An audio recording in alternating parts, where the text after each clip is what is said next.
¿Cómo están, amigas y amigos? Tengan ustedes muy buenas noches. Bienvenidos a Hora 23. ¿Cómo estás, Paola? ¿Todo bien? ¿Cómo estás, Juan Pablo? Bien, todo bien. Acá ya lista para iniciar este programa de jueves, en el cual tenemos, como siempre, los reportajes especiales que caracterizan a todos los programas de jueves. Enseguida voy a dar los detalles correspondientes. Pero en cuanto a los temas que tú has planificado, ¿qué tendremos? Bueno, vamos a contar con la presencia del ministro de Salud esta noche, el doctor Rodolfo Rocavado, porque vamos a hablar del Sistema Único de Salud. Va a ser implementado el próximo año, como recordarás, Juan Pablo. De este sistema ya se habló hace mucho antes. A inicios de este año, el presidente Evo Morales dio algunas palabras sobre este tema. Y bueno, era una propuesta que él tenía desde las elecciones generales del año 2014. Hay mucha gente, por lo menos el 50% de la población en todo nuestro país, que no tiene un seguro de salud, y cuando necesitan de atención, alguna cirugía, algún tratamiento o incluso tratamientos costosos, bueno, se ven realmente en serias complicaciones. Y hace 2 días el presidente anunció que el seguro entraría en vigor a partir del 2019. Hay dudas en el sector de médicos, en el sector de trabajadores de salud, pero el anuncio ya está lanzado.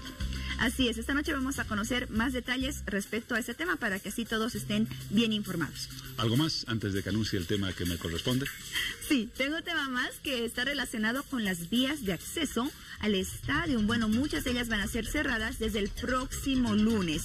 ¿Esto a qué se debe? A que se van a construir 2 viaductos, como ya se venía anunciando hace mucho tiempo, y bueno, se tienen que cerrar muchas vías de acceso para poder llevar a cabo esta obra, que es realmente una obra bastante grande. Pero, Juan Pablo, se van a abrir muchas otras vías alternativas, que es importante que la población las pueda conocer, porque es a través de estas vías que van a comenzar a circular todos los autos desde el próximo lunes durante 1 año y medio aproximadamente.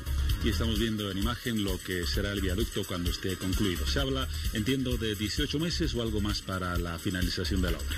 Sí, de manera aproximada 18 meses, así que a prepararse, y sobre todo los vecinos que viven en la zona de Miraflores, ¿no? Porque van a ser los que más van a sentir esos cambios. A cargarse de paciencia. Así es. Ahora sí les cuento el tema que abordaremos al inicio de Hora 23. Nos ocuparemos del fenómeno de la violencia, que tiene de verdad cifras dramáticas. Les menciono algunas. En nuestro país, en promedio, se registran 69 denuncias de violencia intrafamiliar por día. Esto significa que se registran aproximadamente cada hora 3 denuncias. Cuando hablamos de feminicidios, el panorama es muy grave. Se registran, de acuerdo a cifras oficiales, 3 muertes a causa de violencia machista contra las mujeres cada 3 días. 3 mujeres mueren cada 3 días a causa de la violencia contra ellas. Y en el caso de niñas, niños y adolescentes, el panorama no es mucho mejor. Las mismas estadísticas oficiales indican que cada 4 días muere un niño, una niña o un adolescente. Cifras de espanto. Nos ocuparemos de este tema y pondremos especial énfasis en el tema del feminicidio y de la violencia que se registra contra la mujer y contra los sectores mencionados. Datos de verdad inquietantes, ¿verdad, Paola? Así es, Juan Pablo, y bueno, justamente se ha hecho un reportaje especial a cargo de los periodistas de Bolivisión de Hora 23 para conocer más acerca de este tema, ¿no? Así es. Y bueno, vamos al momento de comenzar a desarrollar los temas. Comenzamos precisamente con este vinculado a la violencia, a los feminicidios, a ese panorama sombrío en cuanto a cifras y resultados. Les presentamos el trabajo correspondiente a este jueves. El tema ya está anunciado.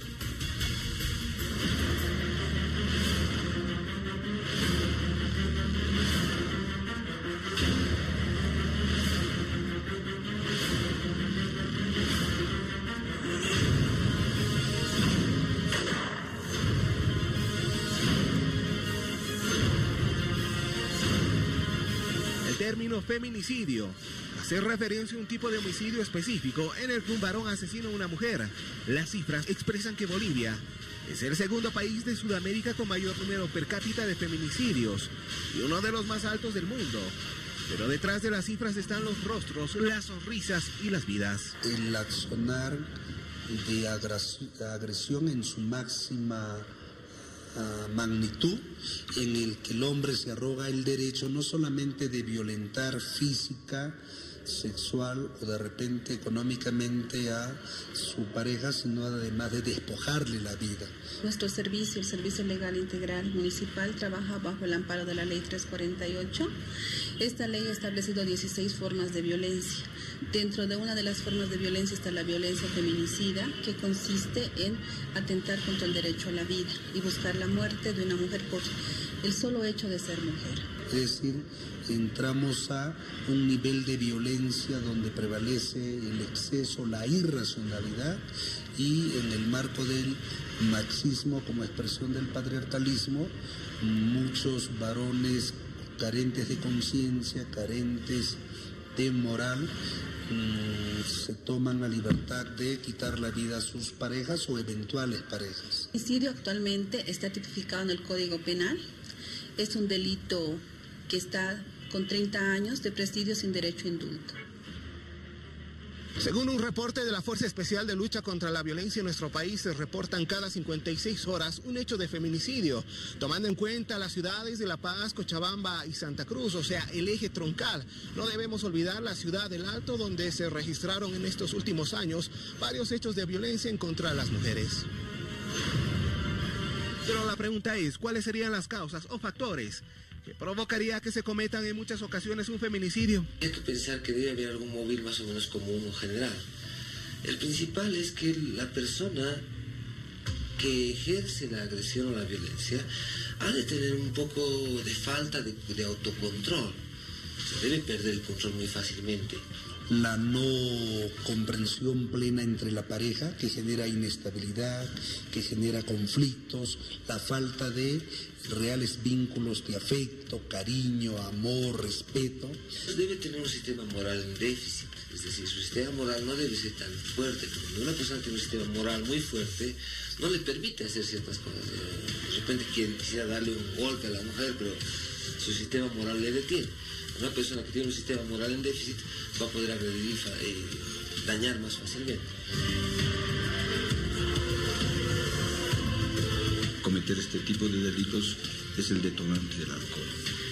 En todos los casos donde ha habido feminicidio, casi en todos los casos, se ha dado de que el posible autor, se encontraba en estado de ebriedad. Pero bajo algunas veces, por efectos de algún tipo de droga, en este caso la droga más recurrente, la droga legal, que es el alcohol, como que toda esa autorrepresión se libera y se convierte en un detonante el alcohol para que éste haga de la suya. O caso de que el marido esté tal vez con otra mujer, porque se han dado casos de que es la segunda pareja y el marido tiene otra mujer, o que ha vuelto con su mujer. Entonces ahí existen las discusiones y bueno, muchas veces la mujer también reacciona. La disparidad de criterios que puede haber entre la pareja, al principio bien, después van ya buscándose defectos, que la mujer tiene esto, que la mujer tiene el otro, que vos eres un borracho, que vos eres esto. Empieza ya la pelea y va alimentando y creciendo ya esta situación. ¿Ese vestido? ¿Te vas a ir hacia la junta de padres de familia? Sí, ¿por qué? No, nada más digo, porque la verdad es que ya pasaron tus mejores años y ya no lo llenas como antes. No, pero no te lo digo para que te vayas a cambiar, Clara. De todo haces drama. ¿Ves cómo eres? Aunque la mona se vista de seda, mona se queda. Es bueno de que las mujeres, cuando ya hay esta cierta situación, ya no hay una unidad de criterio, no hay el respeto correspondiente, ya tengan que asumir y, bueno, dejar. ¿Para qué? Para evitar de que se desencadenen situaciones fatales para ella, ¿no? Y es que muchas de las veces, y más cuando se trata de un feminicidio con móviles pasionales, es donde la violencia física y verbal son los primeros pasos para que se produzca un feminicidio. Yo no tengo por qué pedirle permiso a nadie. Tú siempre llegas a la hora que se te da la gana, ¿no? Pero el que manda en esta casa soy yo. No me digas. Ten mucho cuidado cómo me contestas, Clara. Te voy a romper el hocico. Depende de un tema de personalidad. Y la personalidad que está estructurada a veces, yo soy dominante y ejerzo el dominio a cualquier costo. O discuto o peleo nomás por mantener mi hegemonía o por mantener mi lugar. Te voy a enseñar a que me respetes, ¿verdad?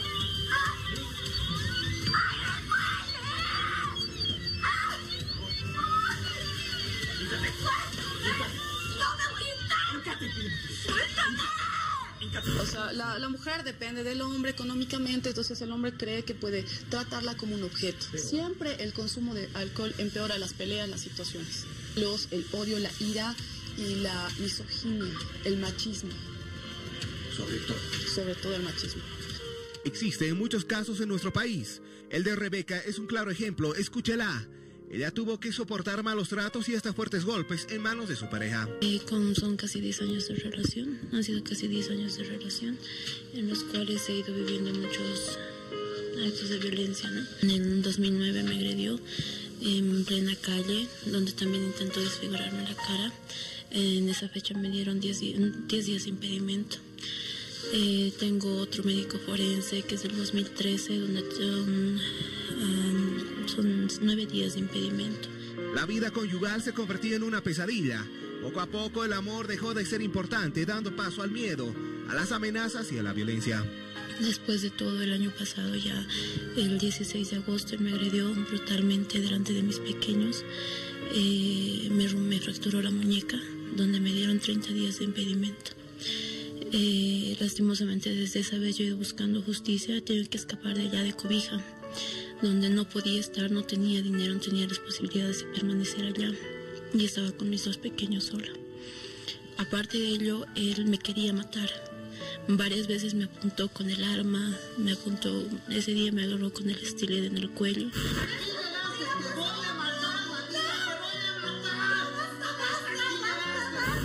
No podía seguir con el proceso porque ni él salió, ya me estaba buscando. Me llamaba su mamá, me llamaba él. Y al final, yo ya estando acá, me hizo muchas amenazas, tanto de hacerme daño como hacer daño a mis hijos, incluso a mis padres. Que me iba a matar, que no iba a dejar que yo esté con otra persona, que iba a hacer daño a mis pequeños, que no iba a dejar que tengan otro padre. Que me entere que me estés engañando. Te juro, te voy a matar. ¡Te voy a matar!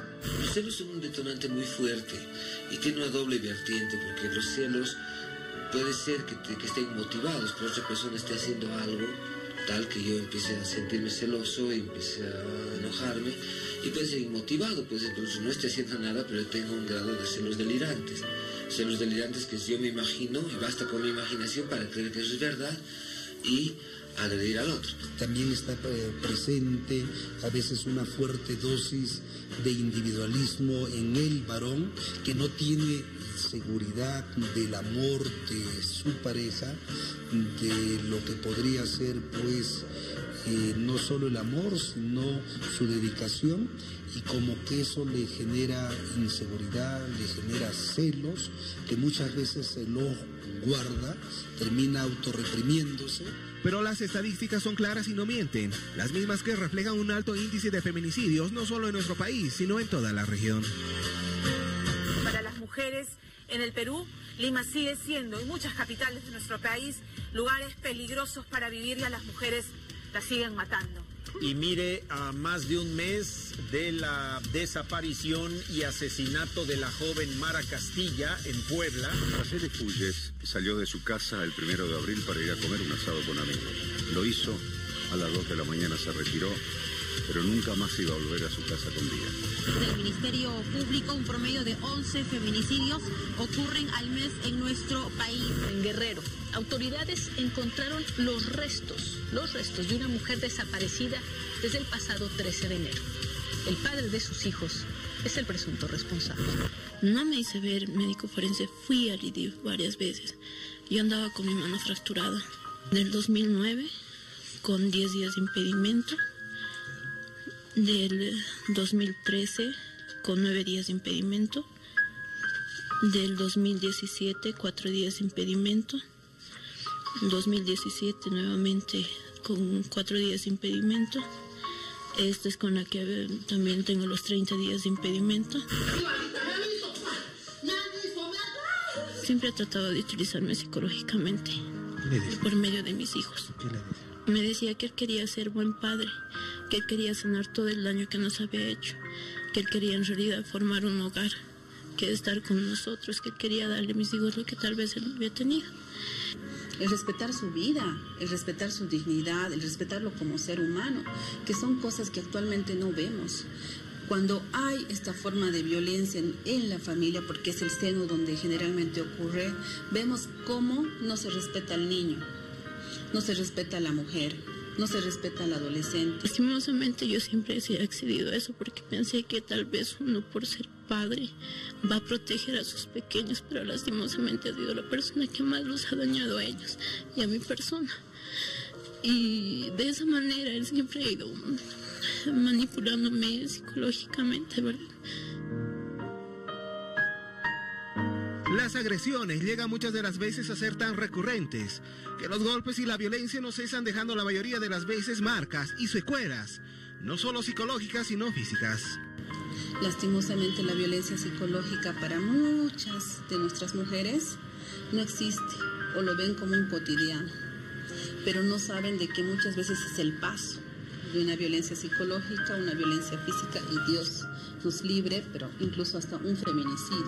En que hay muchas muchachas, muchas jovencitas que teniendo 18, 20, 22, 24 años ya se están resignando a temprana edad a ese tipo de vida muy angustiosa y muy lacerante, sin la menor duda. Nosotros podemos ver en la sociedad que no solo es la violencia física, no solo es la violencia psicológica, hay la violencia mediática, hay la violencia sexual, hay la violencia económica. Entonces las mujeres no tienen mucho conocimiento de estos. Ellas muchas veces son víctimas de este tipo de violencia. Cuando hablamos de femicidio estamos hablando de la expresión más brutal de la escala de la violencia contra la mujer. Fuera de mí no hay amor. O sea, tú sin mí no eres nada. Y si no estás conmigo, estás en contra mía. Entonces voy a matar.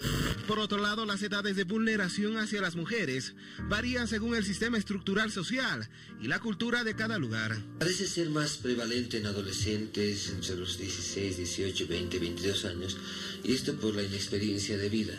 Pero digo parece, porque las mujeres adultas, hombres adultos, ya tienen estructurado su sistema de celos, entonces son más sistemáticos a veces con los celos. Diferentes formas de violencia de acuerdo al grupo etario. Por ejemplo, en el tema de las niñas, de 0 a 5 años encontramos mucha violencia física. Es más seguidos donde están metidas en el pleito o en este drama, en esta problemática humana y social, no solamente jóvenes, sino vemos a adolescentes. Entonces muchas adolescentes de una u otra manera están siendo también víctimas de todo este conjunto de acciones muy agresivas. En el tema de las adolescentes, específicamente, encontramos violencia sexual, llámese violación, llámese estupro.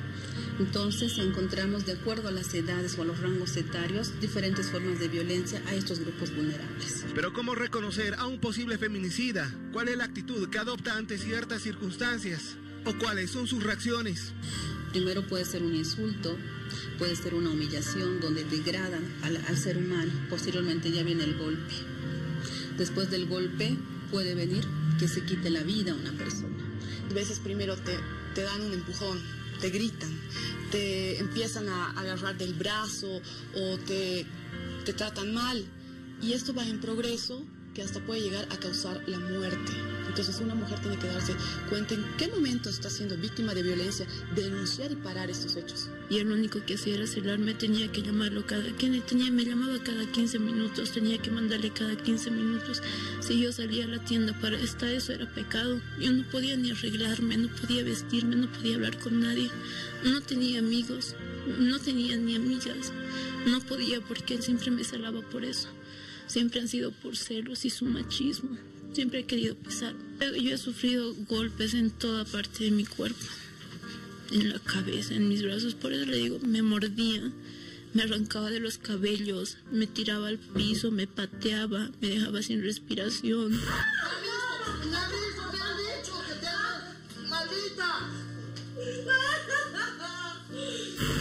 Hacía que mis hijos no se metan. Si mi hijito venía, mi hijito le decía, ¿quieres que lo diga golpeando? Le decía que me golpeaba porque yo me lo merecía.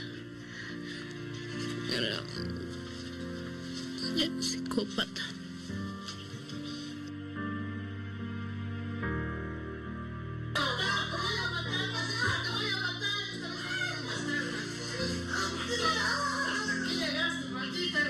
Volviendo a hacer una comparación con países cercanos a Bolivia, sin ir lejos, Perú también sería uno de los lugares donde el feminicidio se comete con bastante regularidad. La arrastró a la habitación contigua. Allí la apuñaló 6 veces hasta asesinar a quien fue su pareja. Este es el estremecedor video que muestra la secuencia del ataque de Luis Caballero Arce contra la enfermera Natalie Cayo Macha la noche vieja en Pueblo Libre. Se dice que el 70% de las mujeres a nivel mundial en alguna etapa de su vida sufren un tipo de violencia. El 21% de las mujeres en el mundo son víctimas de homicidio. Si realmente cumpliéramos con lo que estamos diciendo, si le he dicho a mi mujer, mira, no te voy a celar más, ya, ahí dejaremos, no pelearemos más, pero sigo celándole, si la palabra no vale, pero el problema es que la palabra hace mucho tiempo que no vale.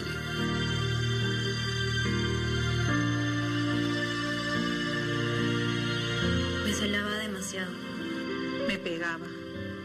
Mi novio, en su casa. Mi esposo, en nuestra casa. 8:26, Caballero regresa a la cocina y sale de ella con un afilado cuchillo en la mano izquierda.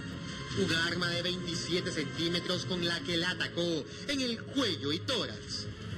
En su manifestación, Caballero intenta despistar a los agentes, diciendo que fue la joven quien lo agredió con el cuchillo. Pero las imágenes desbaratan su engaño. Enseguida se ve cómo traslada a Cayo hacia el jardín posterior. Caballero vuelve a la escena e intenta limpiar las huellas. En el marco jurídico, la Ley 348 sería la norma que garantizaría a las mujeres una vida libre de violencia y que tiene por objeto establecer mecanismos, medidas y políticas integrales de prevención, atención, protección y reparación a las mujeres en situación de violencia, así como la persecución y sanción a los agresores. Desde el tema jurídico se está manejando el lineamiento que ahora existe una norma especializada que lucha en contra de la violencia hacia la mujer, que es la Ley 348. Entonces estamos viendo los índices alarmantes a nivel departamental, a nivel nacional. A grandes rasgos, la Ley 348 garantiza una vida libre de violencia que está en concordancia con la Constitución Política del Estado, que en su artículo 7 reconoce 16 formas no limitativas de ejercer violencia. No puede quedarse esta ley simplemente en letra muerta. Entonces es deber de todos los ciudadanos socializar y hacer que esta ley se cumpla. Otro sector de la población que no debemos olvidar y que enlutó en varias ocasiones a la población boliviana es la de las trabajadoras sexuales. Es pues aquí donde se vulneró en reiteradas oportunidades los derechos de la mujer. Pero lo lamentable es morir en manos de la persona que supuestamente nos ama, ¿no? Entonces, en el tiempo que yo estoy como líder, fundadora, hemos enterrado a cuántas compañeras asesinadas por la pareja, asesinadas por los clientes, asesinadas por atracadores que al recogerse la compañera sube a un taxi y ya no retorna más a su casa, ¿no? Tiene derecho a que nos maltrate.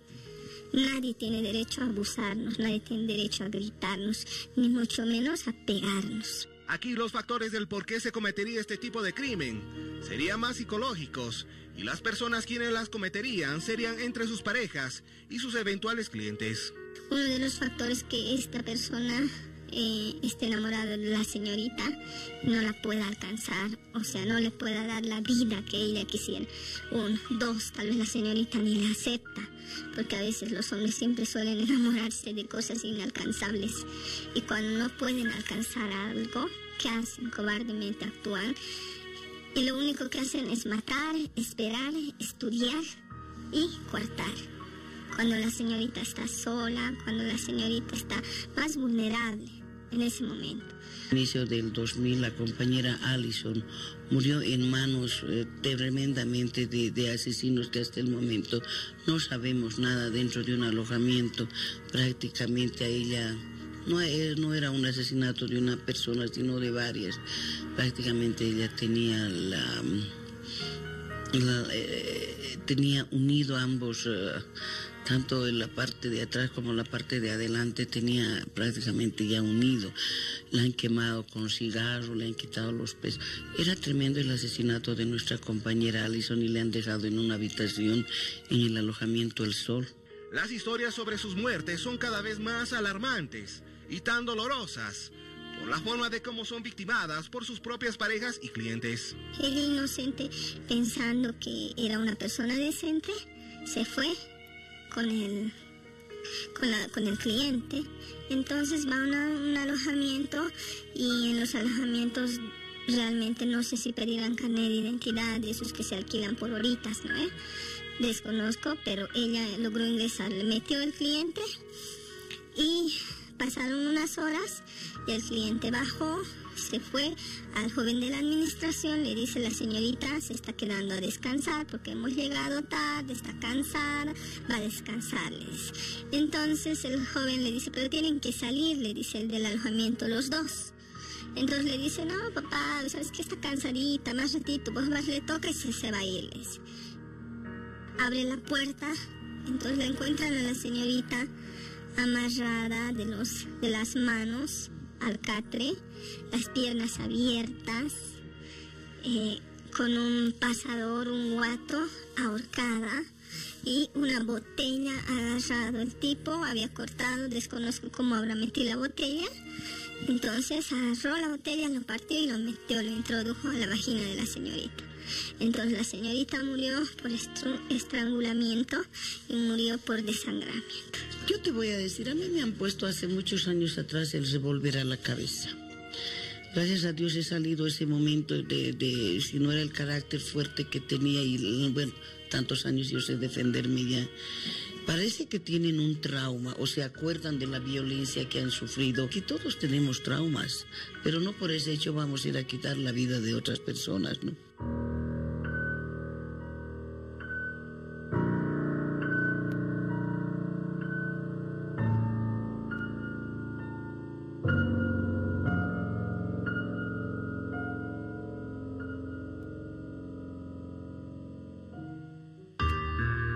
Bueno, y después de presentarles este compacto de datos, de información e historias respecto al feminicidio, es momento de conocer los comentarios que usted nos envió a través de nuestras redes sociales. Vamos a recordar la pregunta que formulábamos al inicio de este reportaje.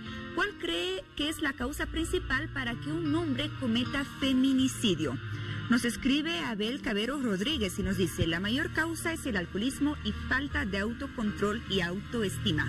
Vamos con el siguiente comentario. Gonzalo Pavón Barreal nos dice: me parece que son varias las causas, pero la principal son los celos y que esas personas lamentablemente no pueden contener su ira.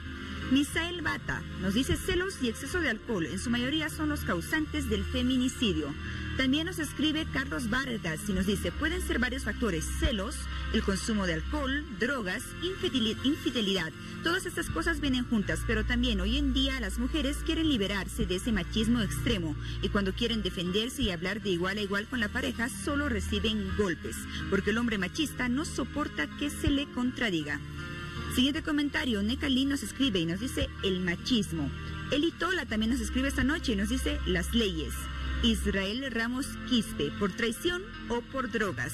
James Arteaga nos dice: celos en su gran mayoría de veces causados por el alcohol.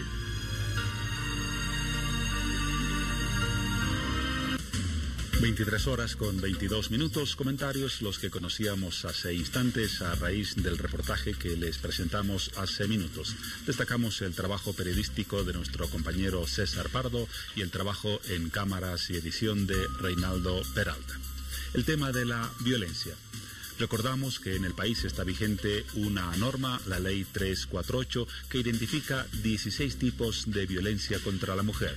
Desde luego, los más recurrentes son la violencia física, la violencia psicológica y la violencia sexual. Y está por demás decirlo que la más dramática está relacionada con aquel tipo de violencia que acaba con la vida de una mujer. Vamos a comentar el documental y el panorama que se presenta a propósito de la violencia en general y del feminicidio en particular, y lo vamos a hacer con dos especialistas. Se trata de Eugenia Colque Condori, de la Dirección de la Niñez, Género y Atención Social del Gobierno Autónomo Municipal del Alto. Buenas noches, Eugenia, bienvenida. Muchas gracias por el espacio y gustosa de compartir y hablar sobre este tema que nos está preocupando, yo pienso, y nos está movilizando a muchos. Ya lo haremos enseguida. Y también las buenas noches y la bienvenida para la doctora Jacqueline Llanos. Ella es directora de la Defensoría Municipal del Gobierno Autónomo Municipal de La Paz. Buenas noches, Juan Pablo, un gusto compartir con ustedes. Bueno, estamos acá para resolver algunas cosas, hablar de algunos temas importantes. Eugenia, si buscamos la pregunta inicial tras el reportaje y tras los datos que hemos conocido, la obvia tiene que ver con el concepto ¿por qué? ¿Por qué hemos llegado a este punto con situaciones tan dramáticas, con cifras tan alarmantes? Si hubiera una razón, ¿cuál cree usted que sería la principal para dar respuesta a ese por qué? Yo pienso por dos factores. Uno, el hecho de que después de promulgarse la ley 348 se ha empezado a entender más lo que es violencia y en ese sentido se ha empezado a reconocerla, identificarla y denunciarla.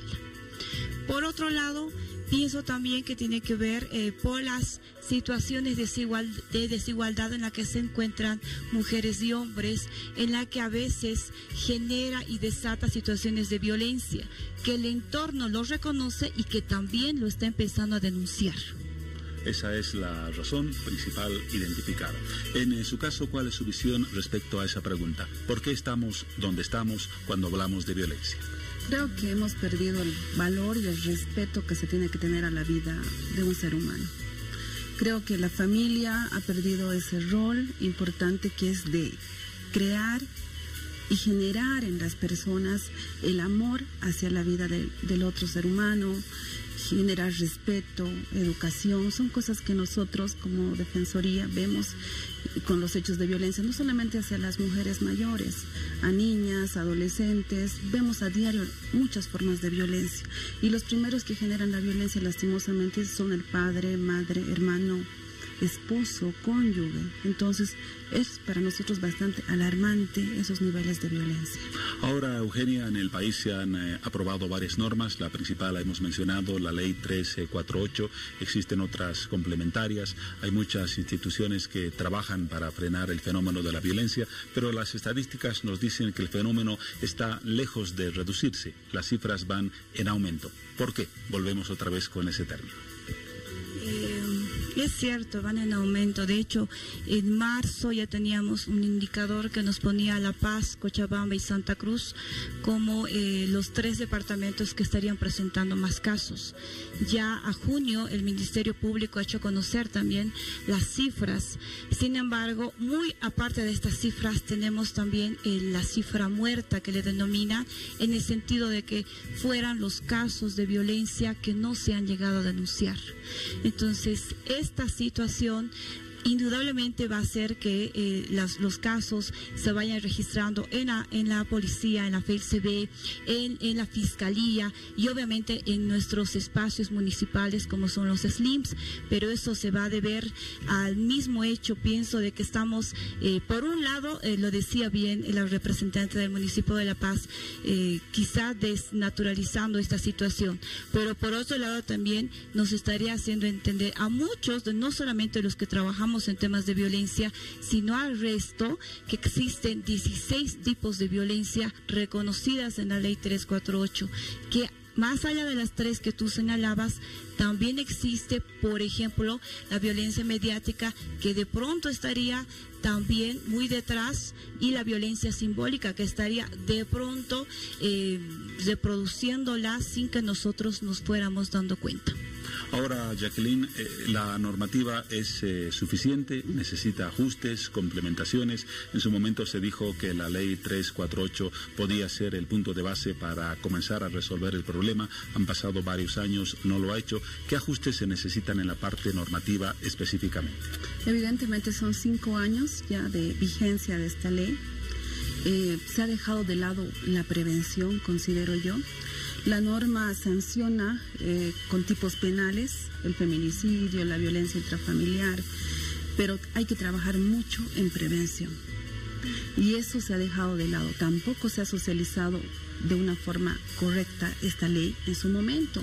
Nosotros que hemos trabajado en los SLIMs hemos visto cómo mujeres desconocían la 348 y sus alcances.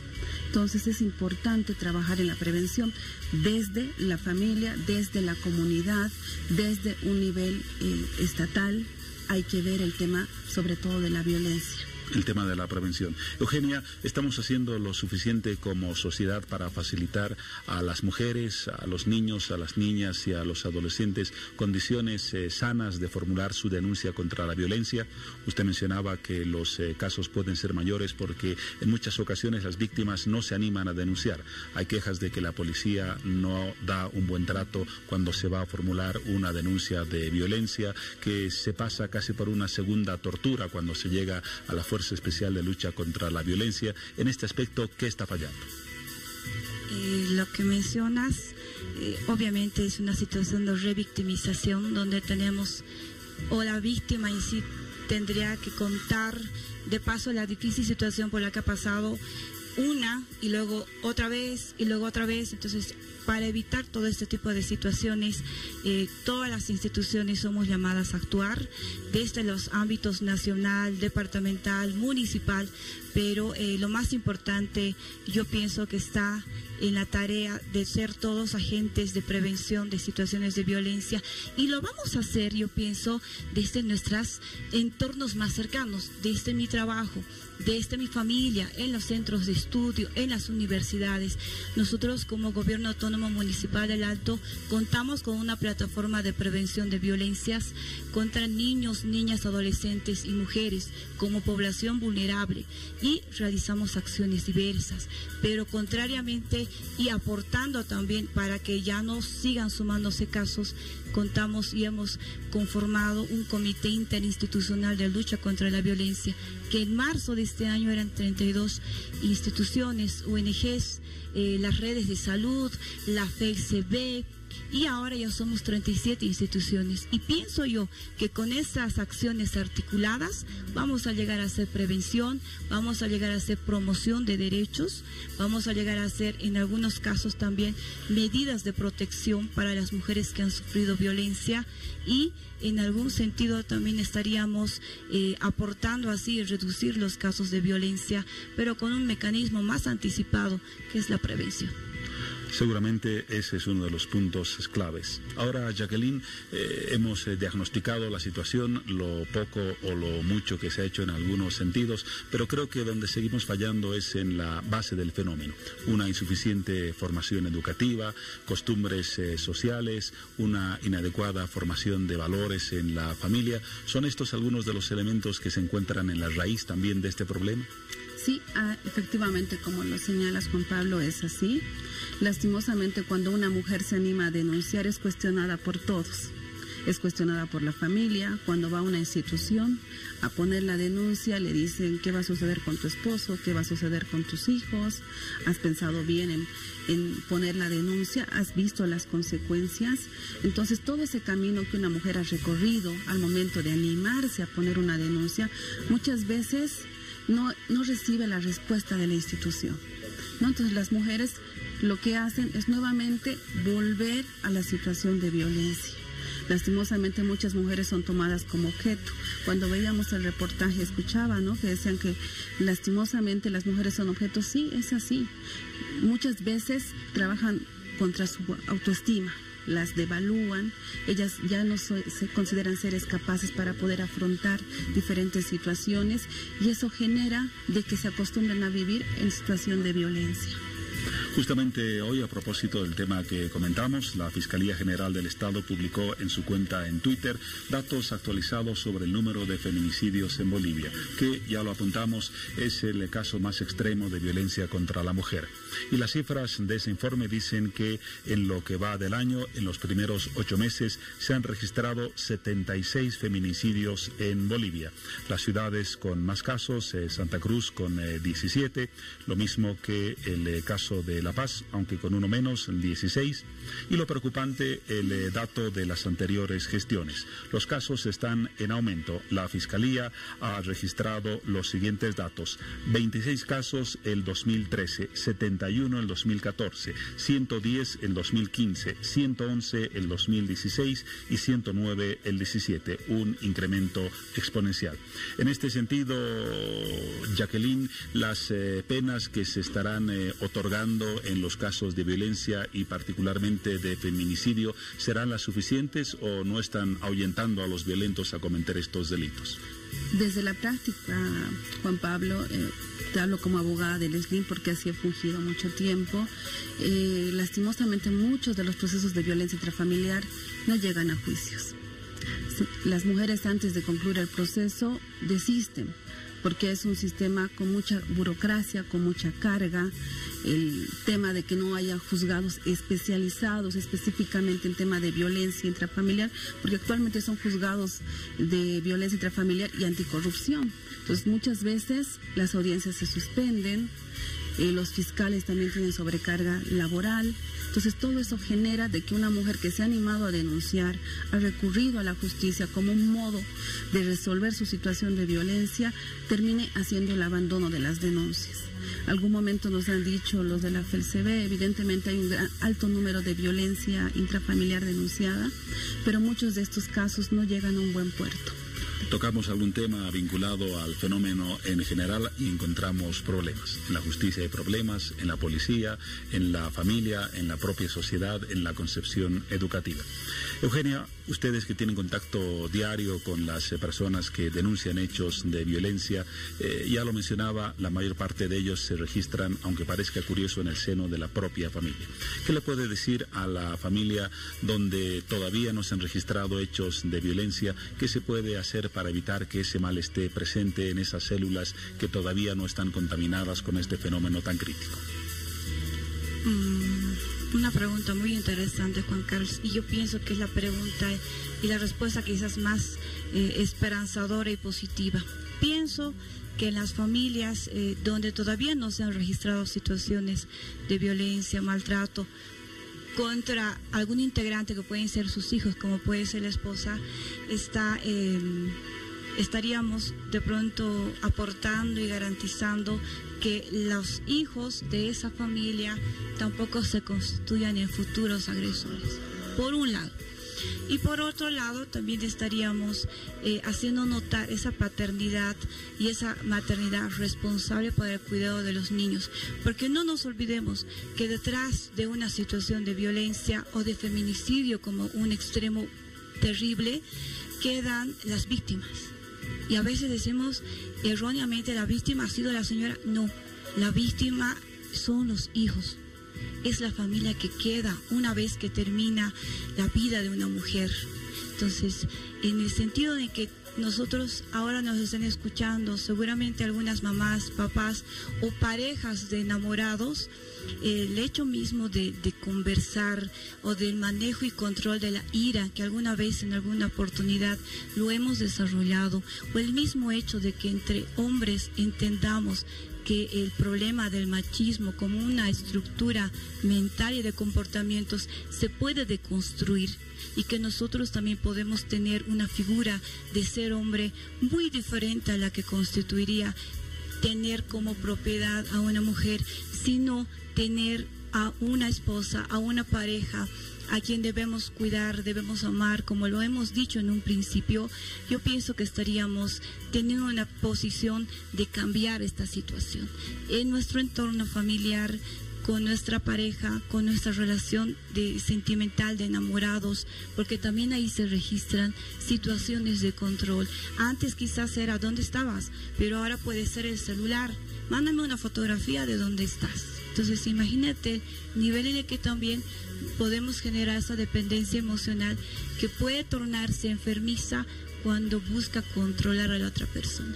Entonces, ese sería mi aporte. Un aporte vinculado a retos y desafíos que corresponde asumir a todos nosotros. Para concluir, Jacqueline, hemos hablado de datos que nos ponen un tanto preocupados o más de lo que ya estábamos respecto a este tema, pero si podemos dar un mensaje de esperanza y visualizar luz al final de este camino y de este túnel que es cada vez más oscuro, ¿qué podríamos afirmar? Bueno, yo invitar a la gente a que denuncien. No seamos cómplices de situaciones de violencia. Muchas veces conocemos que en la casa del vecino está sucediendo alguna forma de violencia. Tenemos líneas de emergencia, tenemos servicios dentro del municipio de La Paz. Nuestra línea 156, tenemos un albergue para mujeres víctimas de violencia y sus dependientes. Lo mismo en el Alto, ¿verdad? Tenemos un refugio de la mujer. Entonces, tenemos esos espacios. Como municipio también hemos trabajado fuertemente en la prevención. Tenemos a nuestra Dirección de Coordinación de Políticas de Igualdad, tenemos a las casas de la mujer, tenemos programas que son Mi Segunda Oportunidad, tenemos los CITES. Esto lo mencionamos porque también conocemos de que muchas veces la violencia está ligada con el tema laboral. Cuando una mujer no tiene las herramientas para poder asumir y llevar adelante alimento y dinero a su casa, está sometida a un varón. Entonces, desde el municipio hemos generado estos espacios para que las mujeres también a través de ellos puedan ser independientes y tengan alguna herramienta más para hacer frente a la violencia. Necesitamos entonces esa actitud, requerimos de mucha prevención y fundamentalmente de renunciar al silencio, porque el silencio es cómplice con la violencia y no hace otra cosa que en el fondo fomentarlo. Agradecemos a nuestras invitadas, Eugenia Colque Condori, de la Dirección de Niñez, Género y Atención Social del Gobierno Autónomo Municipal del Alto, y también a la doctora Jacqueline Llanos, directora de Defensoría Municipal del Gobierno Autónomo Municipal de La Paz. No tratábamos de resolver el problema, sería imposible hacerlo en 30 minutos, pero sí reflexionar junto a ustedes sobre algo que necesariamente debe cambiar y pronto. Gracias y hasta una próxima oportunidad. Gracias, Juan Pablo. Momento ahora, en hora 23, de un paréntesis, unos mensajes y luego seguimos.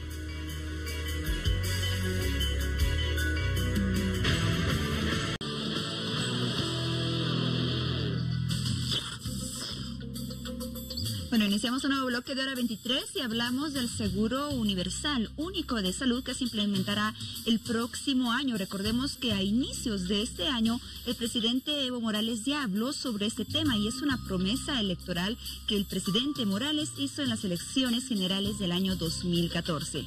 Bueno, lo que se hablaba es que se pueda implementar este sistema hasta el año 2020 y el próximo año, el 2019, ya se ha anunciado que será implementado un sistema que sin duda beneficiará a muchas personas para que puedan recibir esa atención integral en salud que tanto necesitan. Para hablar del tema esta noche nos acompaña el doctor Rodolfo Rocabado Benavides, ministro de Salud. Doctor, bienvenido a la 23, qué gusto de que nos acompañe nuevamente. Encantado de estar acá en el canal y bueno, acá para poder hacer conocer a la población lo que va a ser este sistema único de salud. Así es, importante que todos podamos conocer en qué consiste este sistema único de salud y exactamente a quiénes beneficiará. Bueno, el hecho es que en este momento, si me permite, me gustaría hacer alguna aclaración. Bueno, tenemos a tres grupos. Tenemos el grupo que está con la seguridad social, que más o menos es un 38%, el grupo que abarca a los niños menores de 5 años, mujeres embarazadas, adultos mayores y también personas discapacitadas y la mujer en edad fértil, que se presenta un 11%, ya se hace aproximadamente un 49% de la población que cuenta con algún tipo de seguro de atención médica, pero hay un 51% de la población que en este momento no cuenta con ningún tipo de atención. Y ahí están incluidos, por ejemplo, las trabajadoras del hogar, los gremiales, los choferes, los mototaxistas, y así un grupo grande, los campesinos, un grupo amplio de personas que no cuentan en este momento con algún tipo de seguro. A ellos va dirigido este seguro. Es otra cosa importante que esto viene, como bien lo decía, como una cosa que está escrita ya en la Constitución Política del Estado y ahora se está implementando, ¿no? Porque ya estaba escrito y se está dando cumplimiento. surgen voces que dicen, pero ¿por qué ahora? Creo que había que generar las condiciones necesarias desde el punto de vista del fortalecimiento económico, social, para llegar a este momento, tener las condiciones para implementar el sistema único de salud a partir de la siguiente gestión, que por otra parte es un sistema que va a ser financiado totalmente por el Tesoro General de la Nación. No va a afectar, como se decía, que va a ser aporte de los asegurados de la seguridad social, que a las cajas se va a proveer. No se perjudica de ninguna forma porque se está preveyendo. Este sistema se va a implementar de forma progresiva, paulatina. ¿Qué quiere decir? Se inicia el 2019 con ese presupuesto, la siguiente gestión incrementa presupuesto y también incrementa prestaciones que se van a dar. Iniciamos con un determinado número de prestaciones que tienen que ver con el perfil epidemiológico. ¿Qué quiere decir esto? Que tiene que ver con cuáles son las enfermedades que más aquejan a la población. Ese análisis nos permitirá decir, bueno, estas son las enfermedades con las cuales iniciamos y posteriormente vamos ampliando hasta llegar a tener toda la atención de forma gratuita y tener la universalidad y la gratuidad en todas las prestaciones que se van a dar. Muy bien, entonces dejamos claro que el Sistema Único de Salud no será financiado por el aporte de los trabajadores, no se quitará ningún recurso económico, como se decía en determinado momento, algunas cajas o a la Caja Nacional de Salud, nada de eso, está financiado totalmente por el Estado. Totalmente financiado por el Estado y obviamente también hay que aclarar que tiene que haber lo que es la coparticipación. Ahí están las alcaldías, están las gobernaciones y está el nivel central. Eso se va a seguir manteniendo y lo que se hace es inyectar un aporte económico muy importante para que se pueda implementar la atención a la población que no estaba comprendida. Grupos etarios, por ejemplo, niños de 6 años hasta personas de 59 años que no estaban en la cobertura anterior, ni de la 475, ni de los seguros de las cajas que tenemos en el país. Esas personas que se encuentran entre los 6 y 59 años podrán beneficiarse con este Sistema Único de Salud. ¿Deben presentar algún requisito? ¿Deben inscribirse? ¿Cómo van a poder formar parte? Y algo importante también, que esto está casado o está relacionado estrechamente con lo que van a ser los encuentros por la salud y por la vida. Vamos a tener encuentros que se inician dentro de 2 semanas, encuentros departamentales y posteriormente un gran encuentro nacional. ¿Qué es lo que se quiere en los encuentros? En los encuentros es importante la participación social, que vale decir que esté todas las organizaciones representativas ahí presentes que se constituyen en los usuarios de la salud. Y por otra parte está también todo el sector de profesionales en salud, están las universidades, están los trabajadores en salud, autoridades municipales, departamentales. Entre todos se tiene que generar los lineamientos que van a permitir la implementación del sistema único a partir del mes de enero.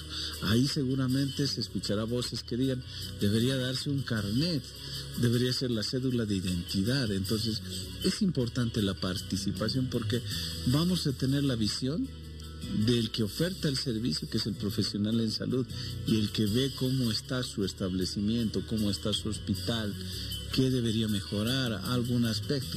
Pero por otra parte también está el usuario, que es importante conocer su percepción de cómo ve a los establecimientos, a los hospitales, para que en el proceso de implementación también vayamos generando mejoras, que eso es lo importante, porque si vamos a implementar este sistema tenemos que darle fundamentalmente todas las condiciones a que la gente se atienda, como siempre se dice, con calidad, con calidez, y además, si vemos ningún proceso a nivel mundial cuando se ha pretendido implementar un seguro de atención, un sistema como este, ha sido perfectible. Obviamente tiene que ir en el tiempo generando las mejoras, pero es importante dar este paso, que es trascendental, porque es un momento histórico, porque le vamos a dar salud a la población.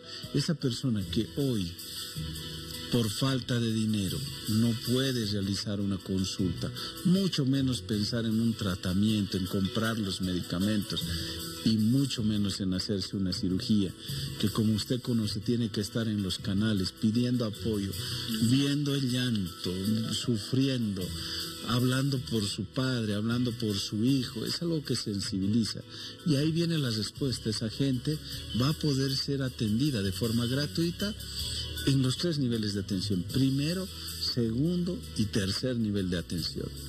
Eso es importante que la población sepa, que eso queremos llevarle a la gente: salud. En el caso de una persona, por ejemplo, entre 6 y 59 años de edad, que no tenga un nivel económico bajo ni alto, un nivel económico medio, pero no cuenta con ningún seguro de salud, no es una mujer embarazada, no es un niño menor de 5 años, no es una persona asalariada, ¿podría beneficiarse de este sistema único de salud? Si no tiene un seguro, obviamente que se beneficia. Muy bien, perfecto. Ministro, hace en realidad hace unas horas, usted estaba en el departamento de Santa Cruz justamente hablando de este sistema único de salud y bueno, con todos los procedimientos que se deben seguir para su posterior implementación. ¿Qué es lo último que se ha hablado? Lo último que se ha hablado es respecto al sistema único de salud. Bueno, que hay que trabajar en los encuentros, eso es lo más importante. Los encuentros van a definir las líneas estratégicas para la implementación. Los encuentros se inician en 2 semanas. A partir del 24 se inician los encuentros, 2 días de trabajo intenso en cada departamento. Se va a realizar un encuentro nacional posteriormente, porque los encuentros primero van a ser departamentales. Efectivamente, ¿verdad? Primero tenemos los departamentales en base a un orden cronológico, y por último tenemos el gran encuentro nacional.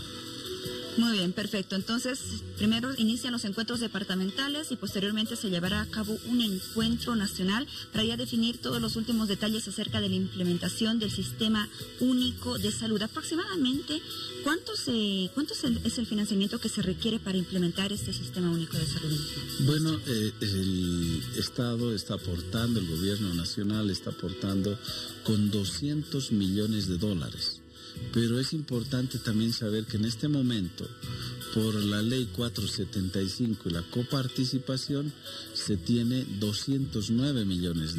Entonces, son $409 millones para implementar el sistema único de salud.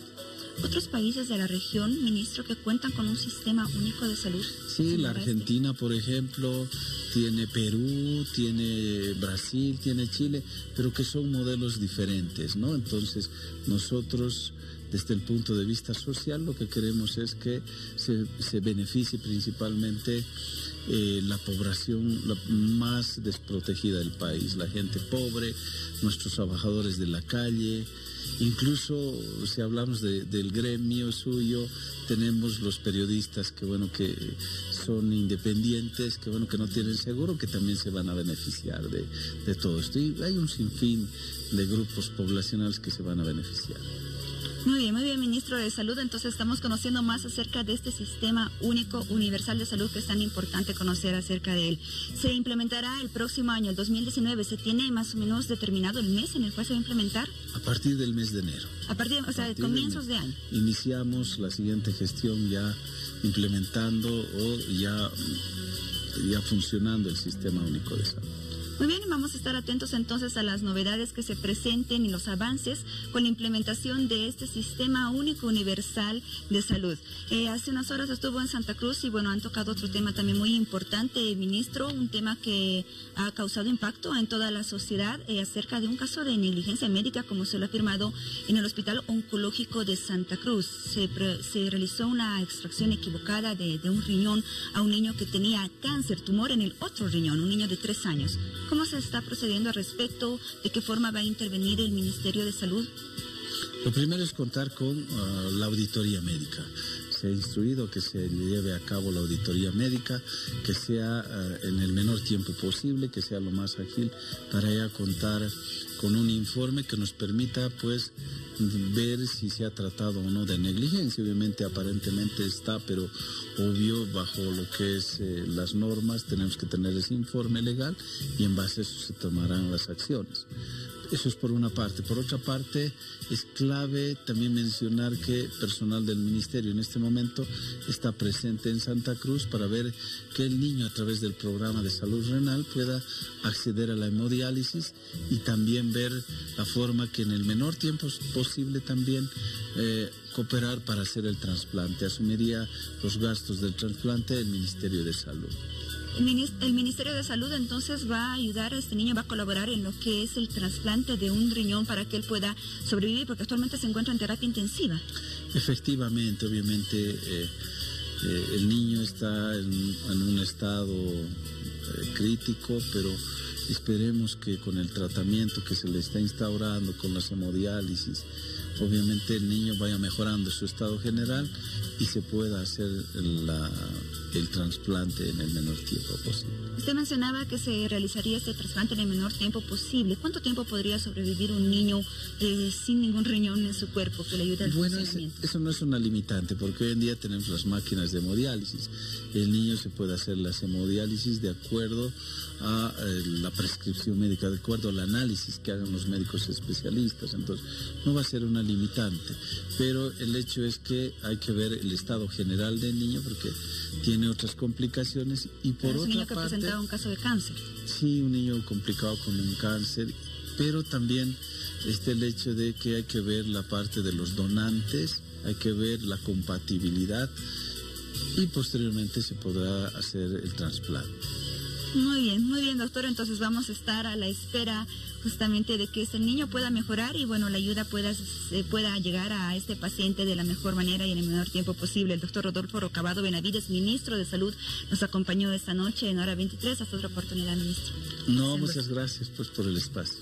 Nos damos una pausa y ya volvemos con más. Espérenos. Tratamientos capilares 2x1 solo en Marcelo Ruiz y Ninfa Rodríguez. Avenida 20 de Octubre, esquina Asquiazu. Reservas 242-3422 y 796-13-518.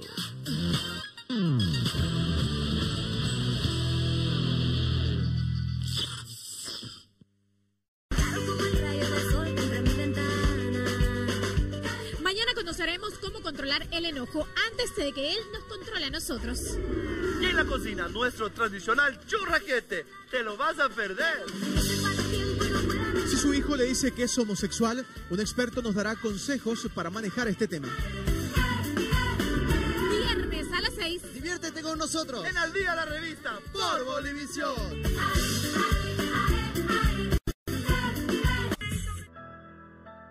Se quedaban en la almohada, en el cepillo, en las manos de mi novia. Me moría de la vergüenza. Es como si mi cabello se estuviera cayendo a pedazos. Por eso probé Tío Nacho Herbolaria.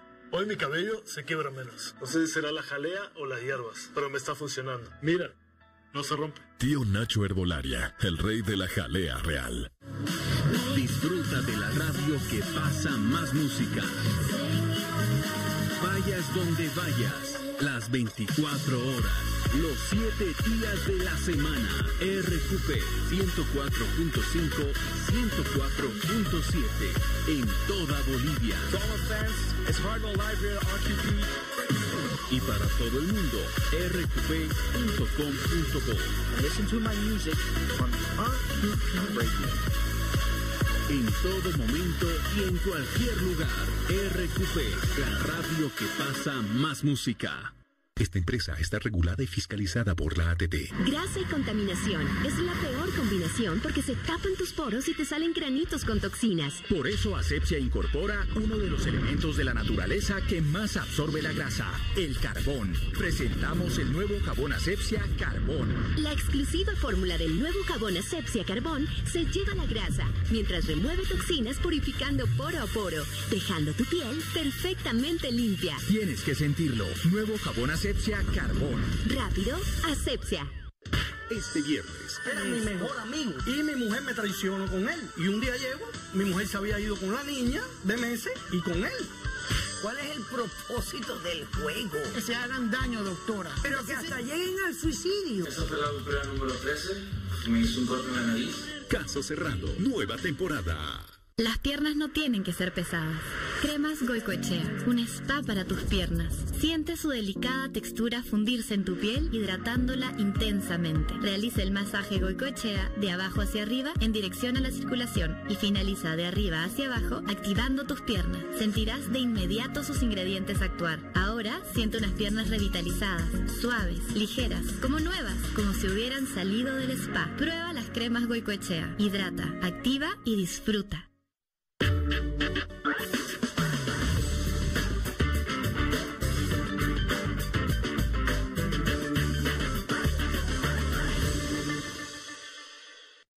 Si usted desea mantenerse al tanto de lo que ocurre en Bolivia y el mundo, Bolivisión al Día es el noticiero que ofrece la mayor cobertura a nivel nacional e internacional.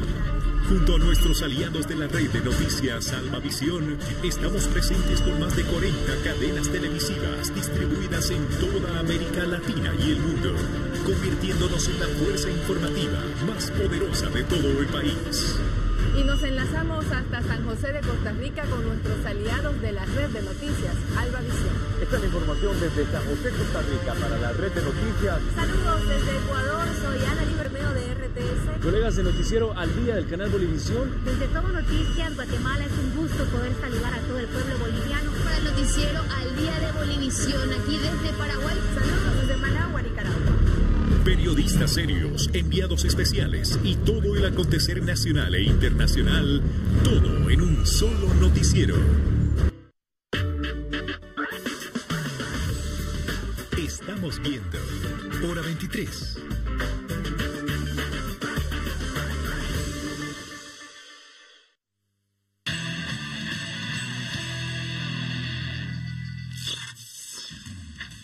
Una obra de gran impacto se va a construir en la ciudad de La Paz y que tiene objetivos muy importantes, como por ejemplo descongestionar lo que es el tráfico vehicular que se hace en determinadas zonas, en este caso en la zona de Miraflores.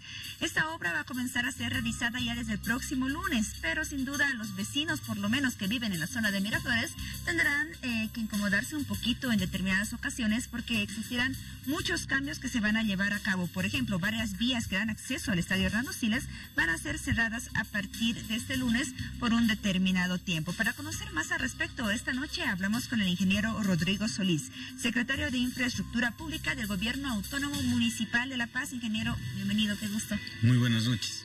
Muy bien, ¿qué le parece si comenzamos recordando a la población en qué consiste toda esta obra de gran magnitud que se va a llevar a cabo desde el lunes? Mira, aproximadamente hace 2 años el alcalde, con la visión muy grande para la ciudad, nos instruye que podamos desarrollar proyectos que vayan en beneficio de la población en cuanto a la movilidad de los vehículos, pero también de los peatones, la silla de ruedas y aquellos que utilizan bastón. Es así que dentro del análisis que se había desarrollado en la ciudad, hemos encontrado que Miraflores y específicamente la Plaza Tejada Sorzano, donde está la Plaza del Estadio, confluían 8 calles, ¿no? Y aproximadamente durante el transcurso de la hora pico se reunían entre 5.000 y 6.000 vehículos en esa hora. Una zona con mucha congestión vehicular. Con mucha congestión, y por eso a veces teníamos muchísimas quejas de nuestro autotransporte que nos decía, ¿y esos semáforos cuándo van a arreglar? No había posibilidad de poder establecer una sincronización semafórica con 8 calles que llegan a una rotonda cuando el volumen de vehículos era mayor. Y a esto hay que sumarle nuestros amigos gremiales, y a esto hay que sumarle la gran cantidad de peatones que se dirigen hacia el complejo hospitalario que tenemos en Miraflores, y bueno, colapsaba absolutamente todo esto. Así que es un diseño que va a solucionar el tema vial, particularmente en la zona de Miraflores, pero Miraflores se ha convertido en la zona puente entre lo que es nuestra ladera este, vale decir San Antonio, Villa Copacabana, Pampajasi, y de ahí obviamente a Cupín y todo esto, que se dirige hacia el centro de la ciudad por Miraflores, pero también aquel punto donde Miraflores se ha convertido en nexo de la zona sur con la zona central. Entonces, Son 2 viaductos que se van a construir subterráneos, aproximadamente cada uno de 220 metros de longitud. El primer viaducto es el que de la Saavedra, en la parte baja, se va a conectar con la parte norte de la avenida Saavedra, donde ya está la Plaza Uyuni, y el otro viaducto que sale de la Pinilla, que se va a conectar a la avenida Saavedra, pero también tendrá conexión a la Juan Manuel Ossa. Y en la parte alta tendremos ya vías a nivel que van a conectar la Simón Bolívar con la Hugo Estrada y la Hugo Estrada también con la Simón Bolívar en el otro carril. Con la construcción de estos 2 viaductos, aproximadamente ¿en qué porcentaje se espera reducir el tráfico vehicular que existe en toda esta zona?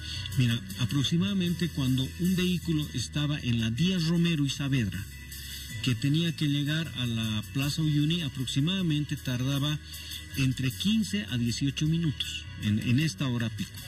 Bueno, ahora prácticamente lo hará en 5, ¿no? Tomando la misma longitud, porque bueno, los vehículos irán por abajo, las personas irán por arriba, y el cruce vehicular que existía en la plaza, con estas 8 calles que confluían en ese sector, bueno, se elimina. Entonces el tiempo de recorrido que tenía un vehículo será mayor. Muy bien, para dar inicio a esta obra se comienza ya el próximo lunes, cerrando varias vías de acceso al estadio Hernando Siles. ¿Cuáles son las vías que van a ser cerradas? Bueno, se cierra el perímetro de la Plaza Tejada Sorsano.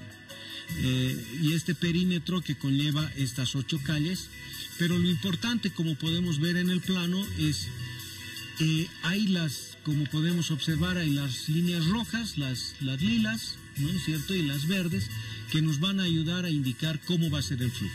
Si uno se dirige de la zona sur hacia el centro de la ciudad, obviamente va a subir por la avenida Saavedra, pero para dirigirse ya al destino tendrá que ir por la calle Argentina y aquí continuar hacia la calle Brasil, si quiere ir hacia las laderas, ¿no?, o a la parte norte de Miraflores, o si quiere ir al centro de la ciudad, tomar la Díaz Romero. De la Díaz Romero irá hacia la Avenida del Ejército y de ahí a la Federico Suazo. Pero aquellos que quieren ir, digamos, a la parte central de la ciudad, pero un poquito muy cerca de la Plaza Murillo, tendrá que tomar la Gamarra, que es esta calle que justamente cambia de sentido, para ir por la Estrada, tomar la Poznansky, llegar hacia la Illimani, y aquí es otra vía principal. La Obispo Cárdenas cambia en un solo sentido para llegar a la Riverilla y de la Riverilla continuar hacia la calle Mercado. Pero ¿qué pasa si uno está en San Antonio, ¿no?, en Villa San Antonio o en Villa Copacabana? Tiene la siguiente ruta propuesta. Ingresa por el puente Pasoscanqui, del puente Pasoscanqui ingresa a la Estrada, de la Estrada a la Poznansky y así continúa la ruta como habíamos mencionado. O caso contrario, tomará la Héroes del Pacífico para dirigirse a la Plaza Uyuni y de la Plaza Uyuni hacia la Saavedra y de la Saavedra hacia el centro de la ciudad. Tomando en cuenta que Miraflores es un puente entre la ladera norte, la ladera este, el centro también nos comunica con lo que es el sur, ¿es posible que se genere también mayor congestión vehicular en otras zonas a causa de toda esta obra? Mira, dentro del estudio que hemos realizado y el análisis que hemos contado durante los meses anteriores, vehículo por vehículo, cuántos pasan, cuántos son del autotransporte, cuántos particulares, cuántos son camiones, todo esto, sí, el área de influencia que tenemos en todo el sector nos complica. Por eso aprovecho el medio tuyo y el programa, es que pedirles a nuestros vecinos y vecinas que nos ayuden a que no saquen su vehículo particular.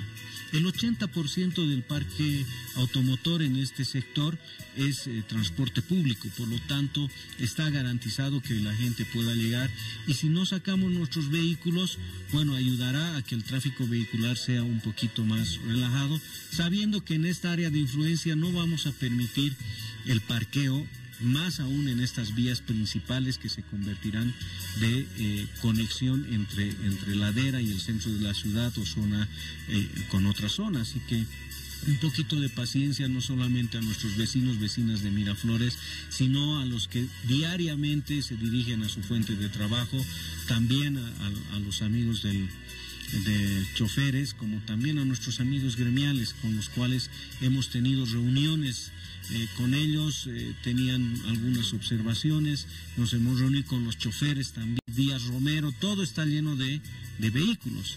Así entonces es, esto facilitará muchísimo. Donde existe mayor congestión vehicular en la zona de Miraflores es cuando hay los eventos deportivos, los partidos, otros eventos artísticos. ¿Estos se van a seguir desarrollando en el estadio mediante dure el proceso de construcción de la obra? Por supuesto, estamos garantizando eso porque el cierre es al perímetro de la plaza del estadio. Obviamente se irán construyendo fase por fase, iremos cerrando una, habilitando la otra, para que la molestia que tienen nuestros vecinos y vecinos sea inferior a lo que se espera, pero nuevamente pidiendo la comprensión de todos aquellos paseños y paseñas que quieren el desarrollo de la ciudad. ¿Hubo alguna repercusión en estos días de sectores como, por ejemplo, los conductores, transportistas o vecinos de Miraflores respecto al inicio de la construcción de esta obra? Sí, hemos tenido, como te decía, conversaciones con los choferes. Nos han hecho sus observaciones, sus recomendaciones, sugerencias, con lo cual nos hemos ido reuniendo unas 4 reuniones donde hemos acordado finalmente cuál debería ser el plan vial. Nos hemos reunido con nuestros gremiales que han podido entender prácticamente, porque hay dos sectores de gremiales, aquellos que son los fijos, ¿no? Que tienen, digamos, el periodiquero o el que vende la tarjeta para recarga de telefonía. Bueno, hay algunos que son fijos, pero también hay otros eventuales. Los eventuales, que son aquellos que están cuando existe partido de fútbol y venden souvenirs del equipo que está jugando, chalinas, banderas, ¿no? Y también se ha llegado a un acuerdo, y ahí hay que valorar el trabajo de nuestra dirección de mercados, que ha podido consensuar con nuestros gremiales, y como hoy con nuestra intendenta y con nuestro secretario de movilidad, ver este tema con nuestros vecinos, porque algunos tendrán que sacar su vehículo menos, ¿no? Las actividades económicas que nos decían, pero va a poder ingresar el vehículo para dejarme suministros, por ejemplo, ¿no? Va a venir el de las gaseosas, va a venir el que me va a dejar los fideos. Bueno, sí, todo eso hemos ido consensuando con estos sectores de las actividades económicas y los propios vecinos que viven en los edificios que circundan todo Miraflores. Seguramente de inicio será un poco difícil acostumbrarse a las nuevas vías, alternativas y demás, pero van a estar presentes también en mayor cantidad de agentes de tránsito que van a ayudar a la población, a los conductores, en tomar esas vías alternativas. Sí. La coordinación con el organismo operativo de tránsito es muy, muy primordial, porque esto nos ha permitido podernos organizar con ellos. El organismo de tránsito coadyuvará en estas intersecciones muy conflictivas. La Guardia Municipal de Transporte, que depende de la Secretaría de Movilidad, aquellas otras menos conflictivas, que por la razón de ser del organismo operativo de tránsito nos va a ayudar, pero aquellas también que funcionarios, como te decía, del gobierno municipal, que saldrán de todas las unidades del gobierno municipal a fortalecer justamente aquello, nos permitirá que este plan vial pueda funcionar con la paciencia de nuestros vecinos. Muy bien, ingeniero Rodrigo Solís, secretario de Infraestructura Pública de Gobierno Autónomo Municipal de La Paz, gracias por toda la información y que sea un buen inicio de obra. No, muchísimas gracias, y claro, espero que la invitación sea pronta para poder analizar con ustedes cómo nos ha ido en este cambio vial y si hay alguna modificación o alguna necesidad que atender a raíz de este cierre, pero creemos fundamentalmente que el que va a ganar definitivamente es la ciudad. Sin duda, gracias entonces, y bueno, siempre bienvenida, estaremos a la espera. Muchísimas gracias. Nos damos una pausa, ya volvemos con más de Hora 23, espérenos.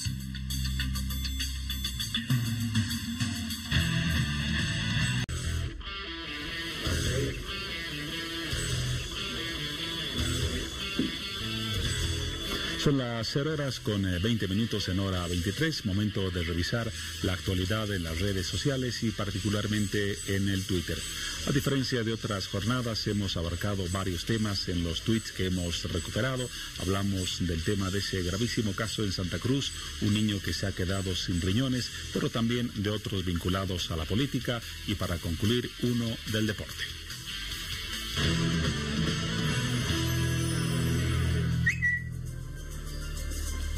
A propósito del caso del niño que se quedó sin riñones por haberse extirpado los dos que tenía en un caso de supuesta impericia médica, Alfonso Gumucio comenta lo siguiente: a ese carnicero de apellido Moreno, hace alusión al médico que operó al niño, que se las da de cirujano, deberían quitarle para siempre la licencia para ejercer.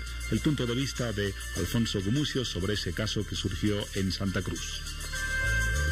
Otro tuit: el MAS ya se prepara para las elecciones primarias, aunque el resultado ya está claro con la candidatura de por lo menos Evo Morales. El diputado Lino Cárdenas y un comentario recogido en el tuit de la Cámara de Diputados. Nuestro objetivo, dice el MAS, es concluir la primera quincena de octubre con la inscripción y reinscripción de militantes. Nuestra meta es superar el 1.000.000 de registrados. ¿Qué pasa con el panorama del conflicto de los cocaleros en los Yungas y cómo se trata a ellos y a los cocaleros del Chapare? Un comentario del sociólogo Julio Aliaga Lairana. Él ha dicho lo siguiente: el gobierno manda contra los Yungas e interviene para erradicar, provocando violencia y muerte. Quisiera ver lo mismo en el Chapare, en el famoso polígono 7 del Tipnis, que está invadido por la coca ilegal y excedentaria, que se va todo a producir cocaína. El comentario de Aliaga. Y la última información, vía tuit, la novedad sobre el futuro del astro argentino Diego Armando Maradona. El País de España informa que Maradona, astro argentino y puntal de la selección albiceleste en el Mundial de México 86, dirigirá a Dorados. Se trata de un equipo de la segunda división del fútbol mexicano.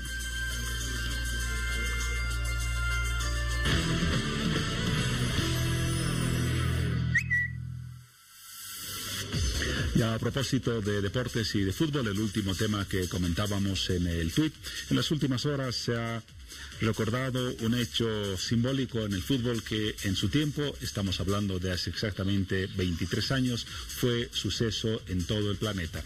Una jugada, seguramente ustedes recuerdan el nombre de René Higuita, célebre arquero de la selección colombiana, que en un partido amistoso de su selección con Inglaterra en Wembley, la catedral del fútbol inglés, hizo la jugada que se denominó como el escorpión. Pues se han cumplido 23 años exactamente de esa jugada, que en su momento causó suceso y conmoción en el mundo y que aún hoy, más de 2 décadas después, sigue siendo recordada como uno de los capítulos más notables del fútbol. Vamos a la característica de hoy en la historia y luego a las imágenes de ese partido.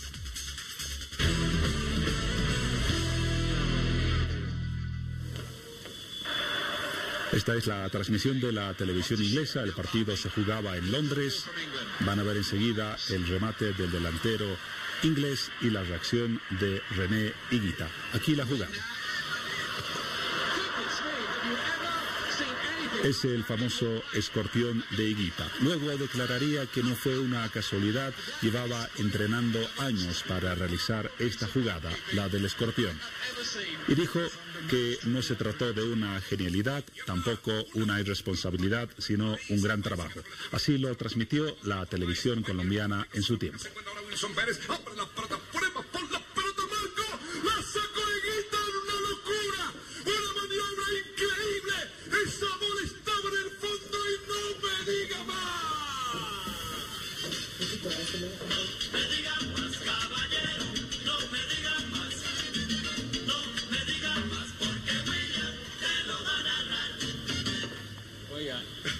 La jugada está invalidada ya, pero de todas maneras, lo que acaba de hacer René Higuita, oiga, definitivamente Higuita sí nació para hacer estas cosas raras. Goles de tiro libre.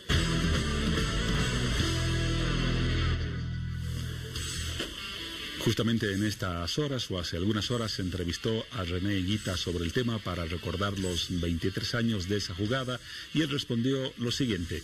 Se trató, dijo a propósito del escorpión, de una obra de Dios y añadió Higuita, toda obra de Dios es perfecta y lo que yo hice simplemente fue ejecutar una obra de Dios. La versión 23 años después de Higuita sobre esa gran jugada que se registró en el estadio de Wembley en Londres, Inglaterra. Con este apunte llegamos al final, falta la despedida de Paola. De mi parte les digo hasta dentro de algunas horas. Muy bien, y ya nos encontramos en viernes 7 de septiembre. Los dejamos con los datos del tiempo gracias a AccuWeather. Familias bolivianas, buen descanso.